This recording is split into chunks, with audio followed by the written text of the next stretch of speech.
depends on each side for that. One thing the fitness folks don't want you to see in their content, usually when you're mid-lift, your abs don't look like this.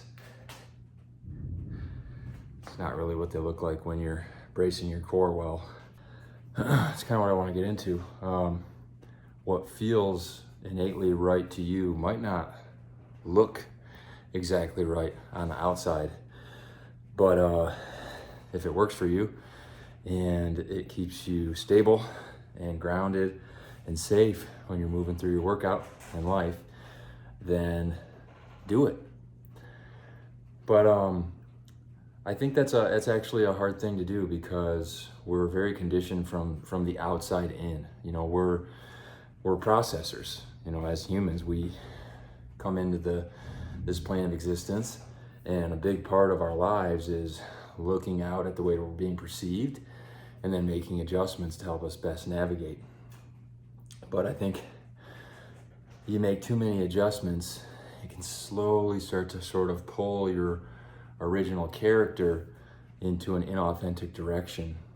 So you lose a connection with your intuition, your authenticity.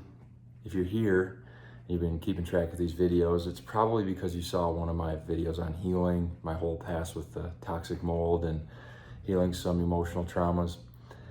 And you may be sort of waiting for me to start talking about very specific protocols, specific supplements, exactly what needs to be done for you to navigate your way through this.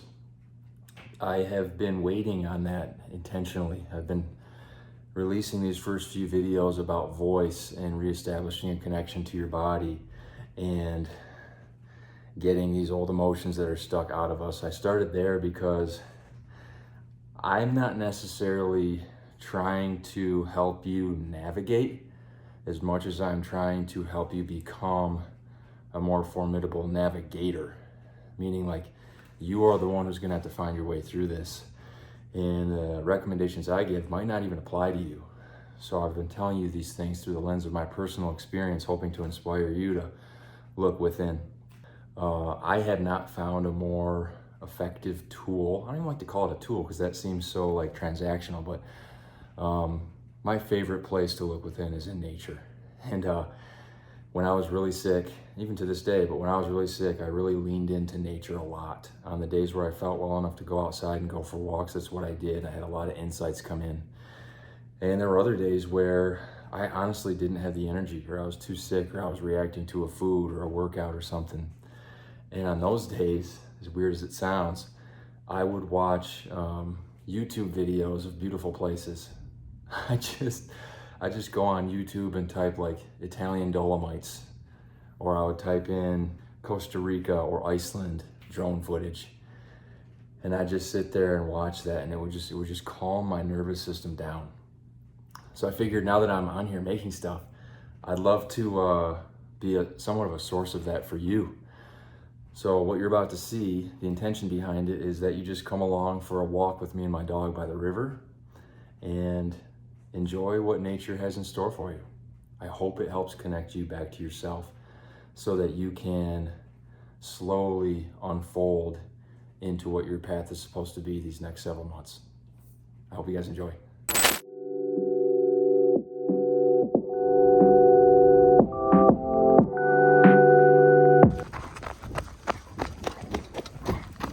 Can you just not choke yourself?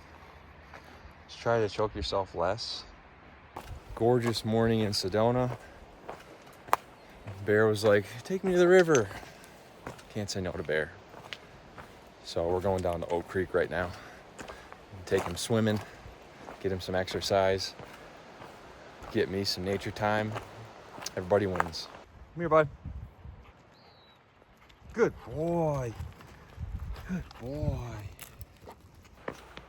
He likes to go running down in front of me, but he always checks back. Bear. Come here. Come here.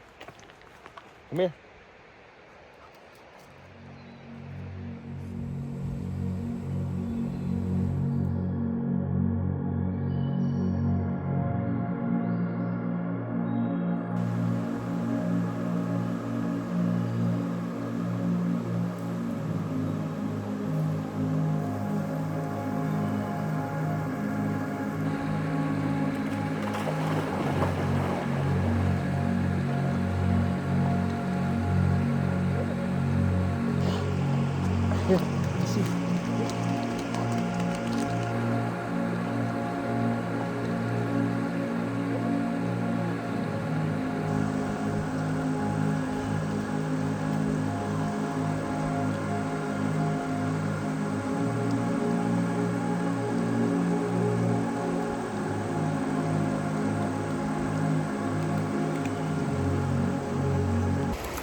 think it's hilarious when like wellness gurus or the news is talking about getting outside. And they talk about like the trees release this special kind of chemical and this is the interaction that it has with your body. Like, that stuff's cool and it's fun to learn, but like, do you actually need that kind of evidence to go outside and sit in the sun or sit next to the water? It's so funny how we over logic everything. What feels good? Do that. As great as all that information is, if you're not really careful, what that does is it disconnects you from your intuition. So then you start looking externally of yourself for all direction in your life. Feeling a little depressed. I don't know what to do. Let me look it up. Let me ask someone. I'm anxious. All those things have innate answers. I'm not saying you're going to find them right away when you feel those things, but if you actually tune into yourself, get outside, return to nature, return to your nature, they'll come in. We're just really, really impatient, myself included.